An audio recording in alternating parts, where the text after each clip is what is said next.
Ampen tahu sabanyak sholat bu. Sampean sholat wajib saja 5 waktu, subuh, zuhur, asar, maghrib, isya, maghrib cukup.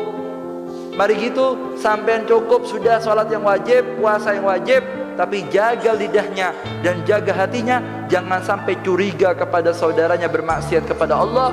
Kalau seandainya pun kita tahu aib mereka, tutup, kata Nabi Muhammad.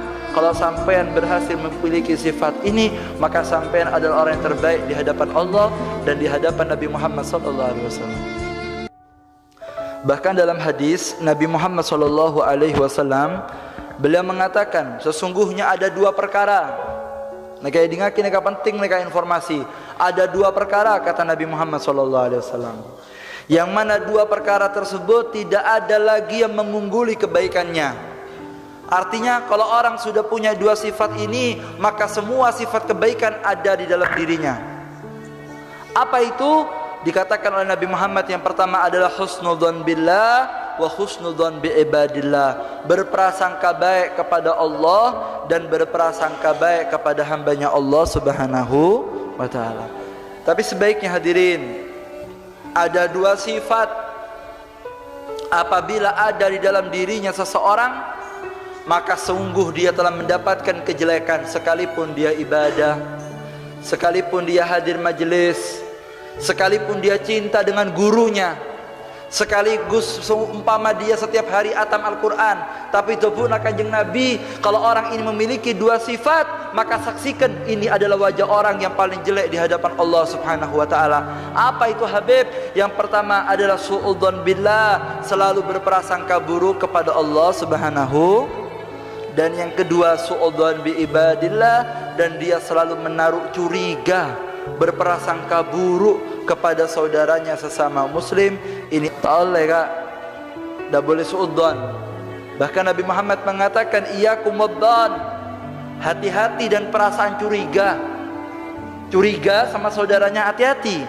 Apa kata Nabi Muhammad? Fa inna dhanna akdabul hadis, karena perasaan di dalam hati yang merupakan kecurigaan kepada saudaranya, itu adalah perkara ucapan dalam hati yang paling dusta. Jangan dipercaya kalau cuma sekedar lintasan hati, apalagi sifatnya curiga. Kata Nabi Muhammad, apabila dalam hati kamu terdapat kecurigaan kepada saudaranya, hilangkan. Kecuali sampean kelihatan langsung saudaranya maksiat, hentikan. Tapi kalau sampai tidak kelihatan langsung, cuma curiga-curiga, kata Nabi Muhammad, perasaan di hati curiga kepada saudaranya yang melakukan maksiat, itu adalah prasangka yang paling jelek. Hilangkan. Karena orang yang punya sifat itu, apalagi sampai dikembangkan, sampai mereka bersuudzon, selalu curiga yang jelek kepada saudaranya, kata Nabi Muhammad, sholatnya, ibadahnya, kebaikannya tidak bernilai di hadapan Allah Subhanahu wa ta'ala. Jadi orang ini Pak, jadi orang hebat adalah orang yang bisa menutup aibnya, satu, dan yang kedua menutup aib saudaranya. Neka beb, ustad beb, tokoh beb, sedekah beb, pengajian Ratibul Haddad atau ampu beb, tapi saudaranya punya maksiat, disebar-sebarkan, habis amalnya sampean. Eki bengki. Ampen tahu sabanyak sholat bu. Sampean sholat wajib saja 5 waktu, subuh, zuhur, asar, maghrib, isya, maghrib cukup. Mari gitu, sampean cukup sudah sholat yang wajib, puasa yang wajib, tapi jaga lidahnya dan jaga hatinya, jangan sampai curiga kepada saudaranya bermaksiat kepada Allah. Kalau seandainya pun kita tahu aib mereka, tutup, kata Nabi Muhammad. Kalau sampean berhasil memiliki sifat ini, maka sampean adalah orang yang terbaik di hadapan Allah dan di hadapan Nabi Muhammad SAW. Ya percuma sholatnya banyak, ibadahnya banyak, tapi mulutnya suka membongkar aib saudaranya, sampai saudaranya sakit hati, aibnya dibuka. Maka kata Nabi Muhammad, ini adalah orang yang paling jelek. Sehingga Nabi Muhammad SAW, aneka pernah acara itu saudara, Nabi Muhammad ini pernah cerita, ada perempuan yang dikatakan sawama, gawama. Ada perempuan dikatakan oleh Nabi Muhammad, yang mensifatkan Nabi Muhammad bukan Habib, yang mensifatkan, yang menjuluki, yang memberikan pangkat bukan ulama, tapi Nabi Muhammad mengakui ada perempuan yang ahli sholat dan ahli puasa.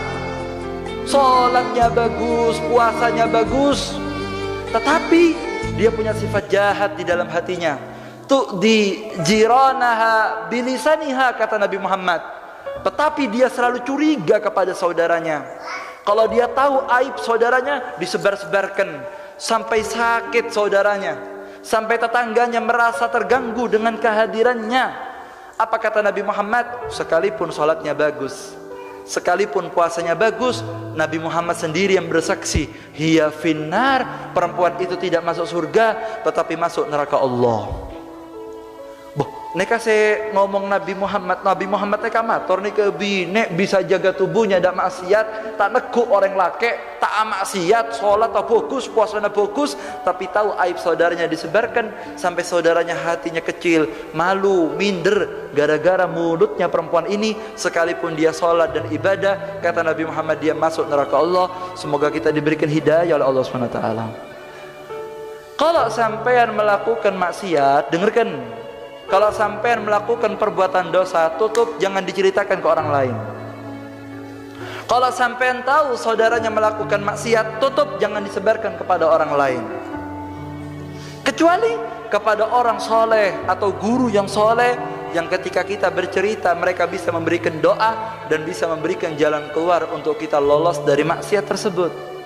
Tapi selama kita cerita kepada orang yang tidak amanat, kepada orang yang tidak bisa jaga omongan, maka ini sama saja dengan kita membongkar aib kita sendiri. Tutup aibnya, tidak usah diceritakan sama orang lain. Tapi seandainya sampai tahu aib saudaranya, tutup, jangan disebarkan sama orang lain.